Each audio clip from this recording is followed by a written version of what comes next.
Mula sa Quezon City, inilipat na ng Land Transportation Office ang kanilang impounding area sa Tarlac.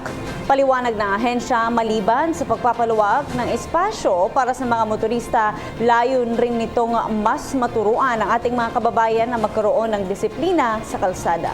Nagbabalik ang aming kasama si Julius Disamburon sa detalye. Unti-unti nang inililipat ng Land Transportation Office ang mga sasakyang naka-impound sa kanilang compound sa East Avenue, Quezon City, patungo ng Tarlac. Paliwanag ni LTO Chief Edgar Galvante, ito ay para mapaluwag at magkaroon ng espasyo ang mga motorista o publikong may transaksyon sa kanilang ahensya. Halimbawa, yung mga in-inspect na bihikulo, napupersang doon sila mag-park along East Avenue, nakakadagdag kami sa pagsisikip ng traffic doon.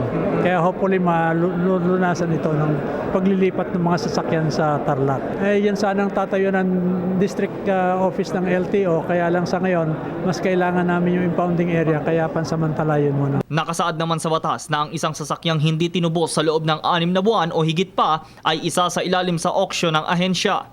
Tila pabor din daw si MMDA Chairman Attorney Emerson Carlos sa naging hakbang na ito ng LTO. Bukod kasi sa pangangailangan sa maluwag na lugar ay magsisilbing babala na din daw ito sa mga motorista na huwag gumawa ng anumang violation. Dahil ang layo nga naman para kunin mo ang iyong sasakyan, ibig sabihin talagang kulong na kulong ka doon. Bukas din ang LTO para bigyan ng LTFRB ng kaukulang lugar o slot sa kanilang Tarlac impounding station kung kinakailangan. Para sa PTV News, Julius Disamburon.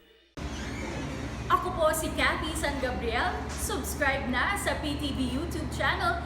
I-click lang po ang subscribe button.